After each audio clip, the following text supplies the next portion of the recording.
Jama'a assalamu alaikum. Sunana DSP Abdullahi Haruna Kiyawa, jami'in hulɗa da jama'a na rundunar 'yan sandan jihar Kano.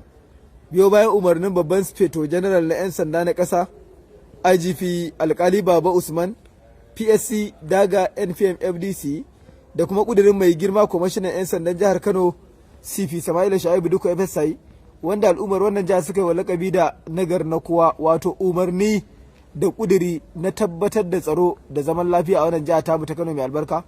Ubangiji Allah maɗaukakin sarki ya ba mu nasara. Ranar 12 ga watan 12 na wannan shekara ta 2021 da misalin karfe 12 na rana mun samu rahoto daga wani direba akan cewa ya aje motarsa wato ambulance da yake tukawa ta karamar hukumar Ungogo a bakin titi, wanda kuma ya je kafin ya dawo an sace ta.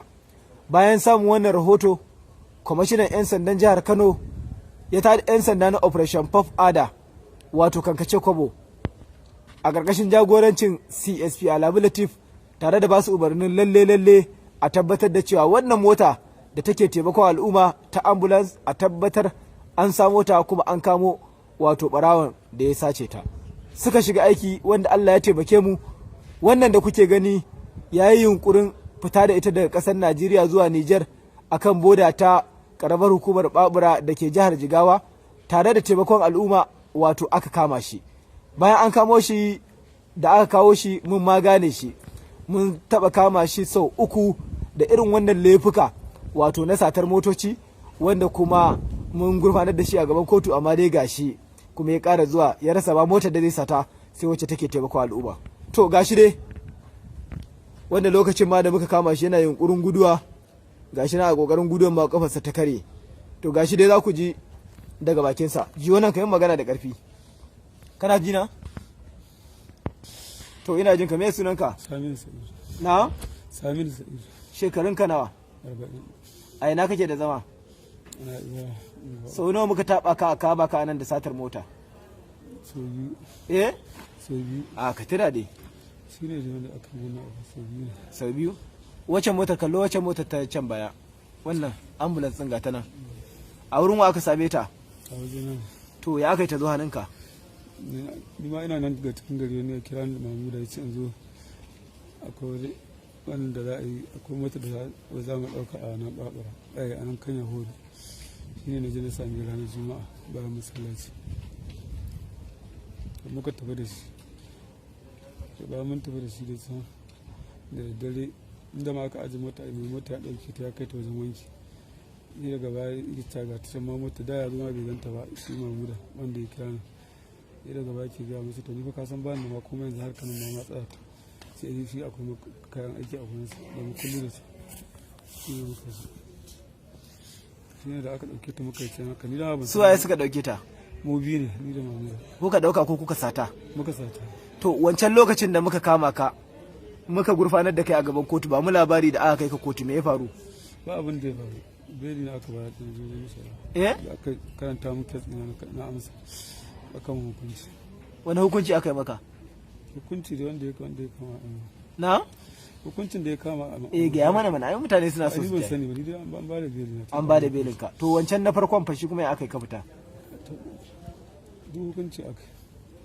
To alhamdulillah kamar yadda kuka ji ya faɗa, mun yi nasarar cafke shi, to kuma dai ga sha'ani na rayuwa ma ga abin da ya same shi a garin guduwa ya ji ya kare.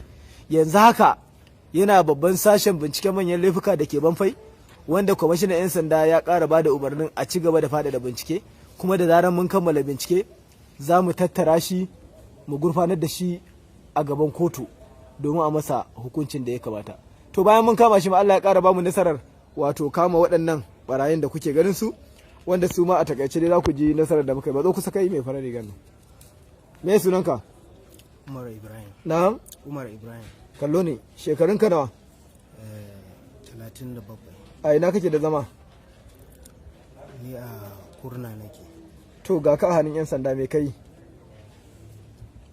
Na yi satan mota. Wace irin mota ka sata? Wannan Panadol Extra. A ina? A can hanyar Kabuga. To, kai kuma fa cire wannan abu. Abdullahi Musa nake.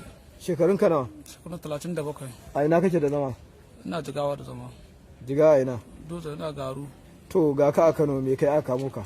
Na zo balla shagon mutane a kama ni. To a ina da ina kake balla shagon? Ina zuwa gurare da yawa. To alhamdulillah kamar da ku gansu wancan motar da yasa ta an samu mai ita wanda ma tana hannunsa yanzu an bashi kuma an ci gaba da fada da bincike wanda shi ma da zara an kammala za a gurfanar da shi a gaban kotu. Shi ma wannan barawon wanda suke fashi suke balla shagunan mutane to shi ma kwamishinan 'yan sanda ya sa a ƙara fada da bincike da zara an kammala duka za mu gurfanar da su a gaban kotu. Mutane kuma irin waɗannan wanda ba su da tausayin al'umma kowane lokaci ba su da aiki sai dai su saci kayan mutane musamman wannan barawon motocin da mun kama shi a kiyaye duk wanda fa ya ce wai ba za a zauna lafiya ba to ko shakka babu ba za mu taɓa bar shi ma ya zauna lafiya ba. Saboda haka al'umma a ci gaba da sa ido muna godiya da duk taimakon da kuke mana muke kaiwa ga nasara da addu'ar da kuke yi. Saboda haka duk inda aka ga wani motsi ko hanzari na irin waɗannan ɓata gari a yi ƙoƙari a kirawo mu ta lambobin waya kamar haka akwai 0800 32 41 9754 da kuma 0812 23